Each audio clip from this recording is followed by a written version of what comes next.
They say hospitals are places of healing, but for me, it became the scene of my final breaking point.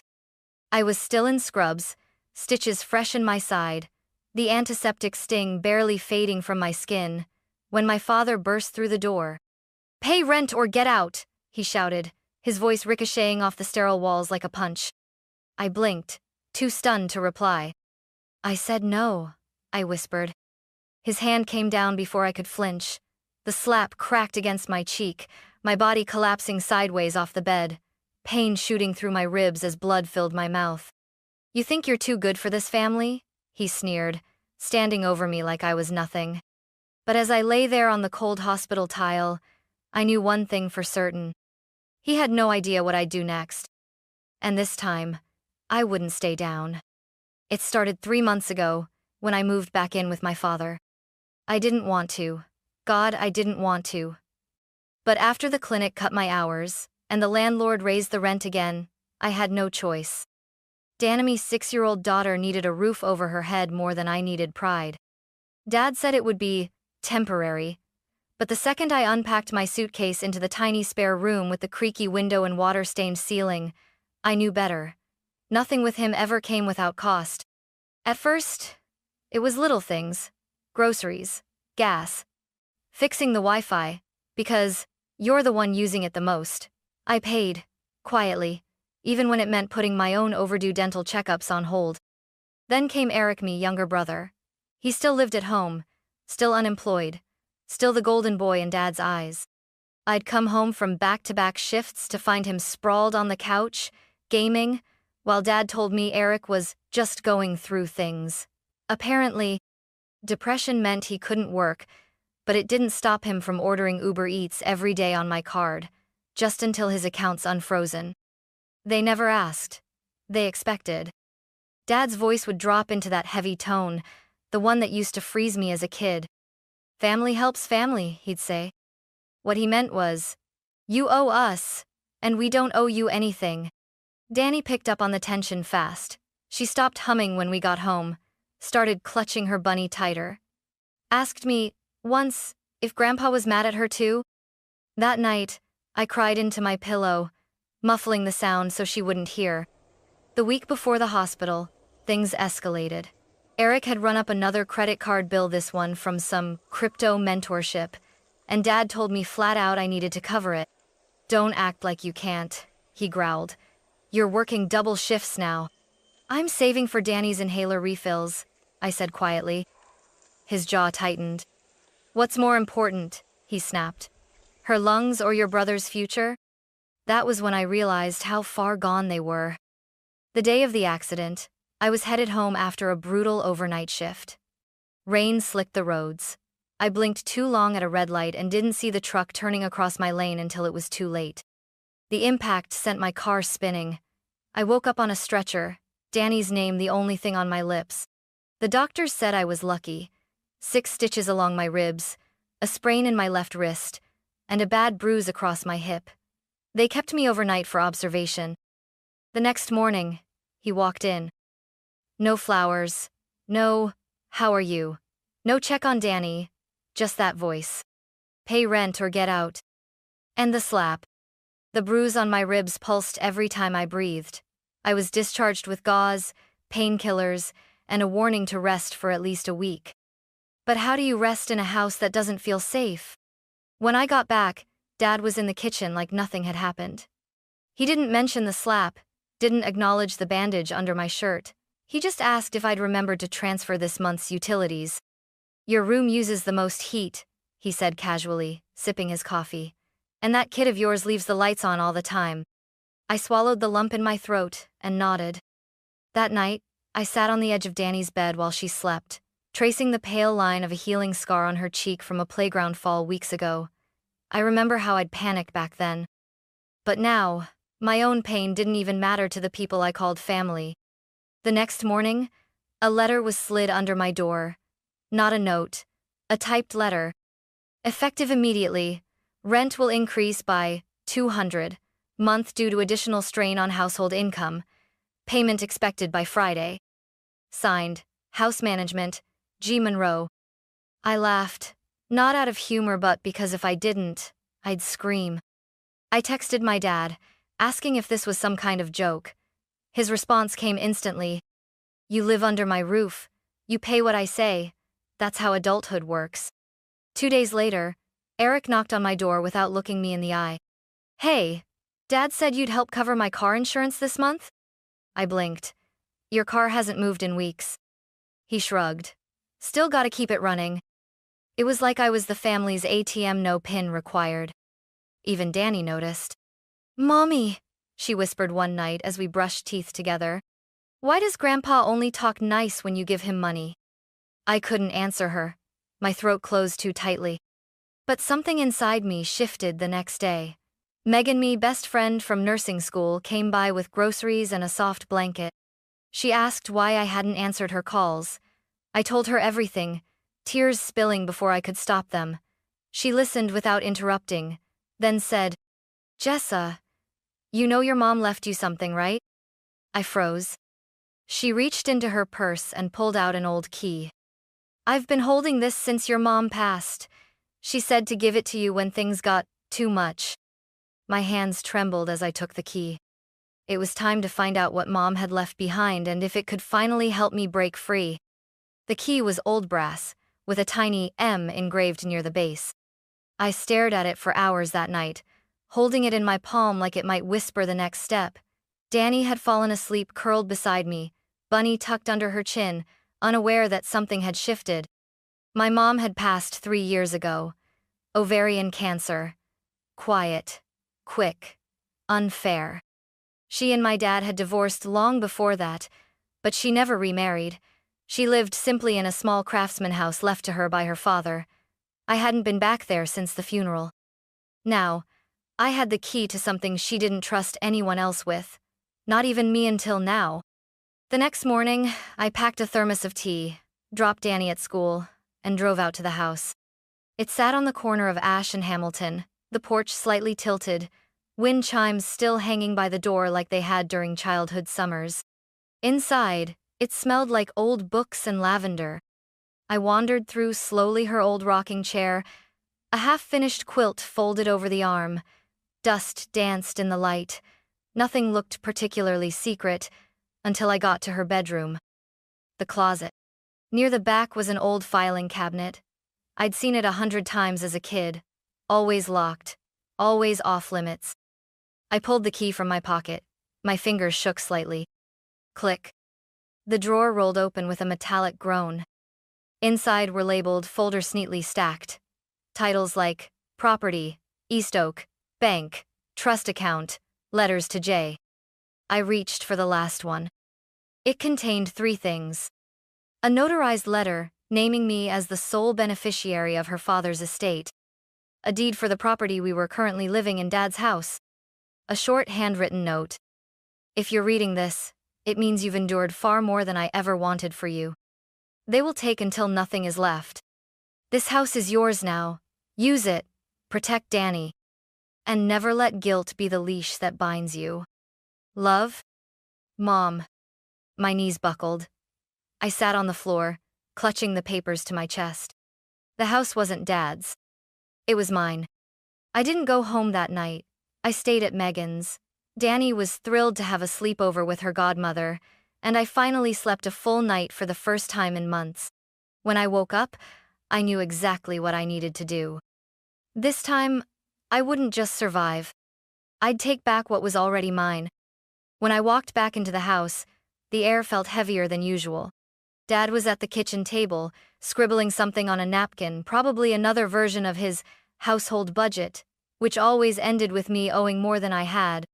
Eric was on the couch, gaming headset on, a bowl of cereal perched on his stomach like a lazy badge of honor. Neither of them looked up. "Where were you?" Dad finally muttered without turning. I took a slow breath. "With Danny, at Megan's." He scoffed. "Next time, let someone know. You don't just walk out of someone else's house like that." I smiled. If only he knew. That week, I started quietly gathering everything. I photographed the utility bills with my name as the payer. I saved bank records, rent transfers, even the Venmo receipts Eric sent with stupid captions like, Thanks, sis Chowk. I bought a cheap external drive and labeled a folder. Documentation, Monroe House. Every night, after Danny fell asleep, I added to it. Megan helped me file a request with the county clerk's office. We confirmed what the papers already told me. I owned the deed, outright. No shared title, no active mortgage. Just my name, tied to a trust set up by my grandfather, sealed by my mother before she passed. The house Dad lived in, the one he had ruled like a tyrant, was mine. The irony made me want to scream and laugh all at once. But I stayed silent. Then, something happened that snapped the last thread. It was Tuesday night. I'd just come home from a short shift, still sore, but healing. Danny was sitting on her bed, tracing the ears of Bunny, her eyes clouded. She looked up as I entered. Grandpa said, "If I keep leaving lights on, we might not have a place to stay," she whispered. My heart cracked. He was threatening her now? I knelt down, brushing her hair back. "This is our home, baby," I said gently, "and no one can take it away." She didn't nod, she just curled tighter into herself. That night, I recorded a video on my phone. I looked straight into the camera, my voice steady. I detailed everything. The slap at the hospital, the rent demands, the emotional abuse, the manipulation. I attached clips of Eric bragging on his live stream about not having to pay a dime because Sis covers everything. I labeled the file, "Just in case," for Danny. I wasn't scared anymore. I was prepared. 2 days later, I called the same attorney who had helped me with Mom's funeral estate filings. When I told him the situation, he didn't hesitate. "You have every legal right to file for eviction," he said. "And given the abuse, you may also qualify for a protection order." I set the papers on the desk in front of me, hand trembling just once, then steady. "For the record," I said to him, voice calm, "I'm not doing this out of anger." He looked up. "Then why?" I smiled. "Because I'm done paying for silence." I waited until Saturday morning. The house was quiet, the sun not quite fully up. Danny was still asleep, curled in a blanket on the couch after a movie night. I made coffee like any other day, letting the rhythm soothe me, grind, pour, breathe. But inside, everything throbbed with clarity. Dad came into the kitchen rubbing his jaw. "Where's the rent?" he asked, like it was a greeting. I set my mug down. "I'm not paying rent anymore." He froze, turned slowly. "What did you just say?" I met his eyes. I said no, again. The room went still. "Is this about the hospital?" he said, laughing dryly. "You think I owe you something for that? You wouldn't even be alive if it weren't for this roof." "You mean the roof I own?" I said, quiet and calm. For a second, I saw it. The shift. The flicker of panic behind his eyes before it turned to fury. "You ungrateful little," he started, stepping forward. I held up a folder. "Deed, trust documents, tax records, all in my name." Eric shuffled in, bleary-eyed, shirtless, holding a cereal bowl. "What's going on?" "She's saying she owns the house now," Dad spat. "Trying to pull rank. You believe this?" Eric blinked, then scoffed. "You? Please. You couldn't manage an apartment lease, let alone." I turned to him. "The only reason you've had heat, Wi-Fi, and Uber Eats is because I've paid for it. Every single time." His smirk faded. Dad moved again, towering over me. "This is still my house. I built this life. You don't get to take that from me." "You didn't build it," I said evenly. "Mom's father did. And she gave it to me. Legally. Quietly. Because she knew you'd do exactly this." Silence. Then, like clockwork, he changed tactics. His voice softened. "You're really going to kick your own family out? We've done everything for you. After all we've been through?" Guilt. The oldest card in his deck. "I'm not evicting family," I said. "I'm evicting abuse." Eric laughed bitterly. "What, you think you're some hero now? Gonna save your kid and ride into the sunset?" I smiled coldly. "No. I'm just finally putting the locks where they belong." He threw the cereal bowl. It hit the floor, milk splattering across my shoes. Danny stirred on the couch behind me. Her small voice cracked the tension. "Mom?" I turned to her. "It's okay, baby." She looked past me to her grandfather, at her uncle, then back at me. "Are we leaving?" I crouched down, brushed her hair back, and whispered, "No, they are." The notice arrived on Monday. Stamped, certified, and delivered by a county deputy. I wasn't home when it came. I was at Danny's school, volunteering in the library for the morning. But when I returned, I saw it taped to the front door. And through the window, I saw Dad's expression. He was standing in the living room, the paper clenched in his hand, Eric pacing like a trapped animal. "You think you can do this to us?" Dad shouted the moment I stepped inside. "After everything we've done for you?" "You mean after you slapped me in a hospital bed?" I said flatly. He threw the notice across the table. "This is war." Eric crossed his arms. "We're not going anywhere." "You have 30 days, I said calmly. "And you know it." The next day, things got worse. I came home from work to find Val, our elderly neighbor from across the street, waiting by my mailbox. She didn't smile. "Heard you're throwing your sick father into the street," she said sharply. I blinked. "What?" "He told me he's been diagnosed. Something with his lungs. Said you wouldn't even help drive him to appointments." Of course. I went inside to find Dad hunched dramatically on the couch, a tissue in his hand, wheezing just loudly enough to be heard through the walls. Eric was nowhere in sight, but I knew he was working the online angle, probably spinning a sob story to his gamer friends about how his heartless sister was evicting him and their ailing father for no reason. I could feel the walls tightening. That night, the doorbell rang. Leah from 3 houses down stood there with her phone. "Hey," she said awkwardly. I just wanted to show you something." She held up a video, shaky but clear. Dad yelling at me in the hospital. The slap. My body hitting the floor. Danny screaming. I hadn't realized she'd been there. Hadn't even known she worked part-time as a tech in that wing. "I sent this to myself before it got wiped from the hospital's internal system," she said quietly. "I didn't know when or how to give it to you, but I thought you might need it." My hands shook as I took the phone. Proof. Unfiltered. Unquestionable. I looked up at her. "Thank you," I whispered. She just nodded. "If he tries to pull any more stunts, you won't be alone." Inside, Danny sat at the table, coloring silently. I knelt beside her. "We're doing the right thing," I said softly. She looked at me, then back at her, drawing 2 figures holding hands in front of a small house, a sun overhead.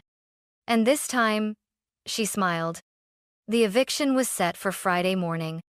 I woke up before the sun, my nerves buzzing like wires in my chest. Danny was still asleep, her arm curled around Bunny, the early morning light tracing soft gold across her cheeks. I kissed her forehead, whispered, "Today's the day," and stepped into the hallway. Dad was already pacing in the kitchen. He saw the clipboard in my hand and sneered. "You really think the cops are going to make me leave my house?" I didn't answer. Because I didn't need to. By 9:00 a.m., the county deputy pulled up to the curb, calm, professional, clipboard in hand. Leah was out on her porch, arms crossed, phone in hand. Val peered through her curtains. I stood at the front steps, my heart hammering, but my face calm. Dad exploded the moment the deputy stepped foot onto the walkway. "You're letting her throw her father into the street. You should be arresting her for elder abuse." The deputy didn't flinch. "Mr. Monroe, this is a lawful eviction. You've been served. Today is the deadline. You are required to vacate the premises." Eric appeared behind him, hair a mess, hoodie half-zipped. "You're making a huge mistake, Jess. No one's going to believe you." I held up a flash drive. "They already do." I plugged it into the deputy's tablet. He watched for a few moments, the slap, the scream, the video Leah had recovered, and nodded. "That's more than enough." Dad stepped forward, but the deputy blocked him. "Sir, if you continue to escalate, you'll be detained." Eric glared at me. "You think this is justice? This is revenge." "No," I said. This is freedom. Neighbors had started to gather curious eyes from porches and sidewalks. Val finally stepped out of her house, her arms folded. You could have worked this out quietly, Jessa, she said coldly. Family isn't something you throw away. I met her gaze. Family doesn't slap you in front of your child while you're bleeding in a hospital bed. Silence. Someone across the street muttered, Wait, what? I stepped up onto the porch, papers in hand. This house was left to me by my mother. My grandfather owned it. My name is on the deed.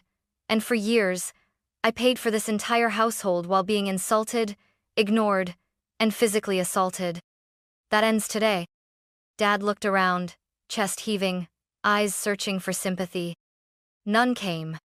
He pointed at Danny, who now stood beside me. You're ruining her life. And then, Danny spoke. Her voice was soft, but it pierced the morning like a bell. You hurt my mom. That's what ruined it. Dad opened his mouth, but no sound came out. Eric stared at her like she was a ghost. And for the first time, I saw it the moment they realized they had lost. Not just the house, but control. The deputy handed me a final form, confirming possession. Ma'am, he said, the property is yours, uncontested. Dad's shoulders slumped. Eric dropped his duffel on the porch. They were out. The house was ours. As they walked down the steps, Dad turned one last time. You'll regret this.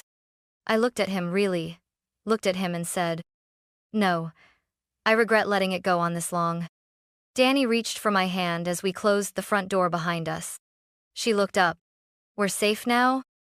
I bent down, kissed her forehead. Yes, baby, we are. We moved 2 weeks later. I didn't want to stay in the house, even if it was legally mine. The walls still echoed with shouting, the floorboards still creaked with memories I didn't want to relive.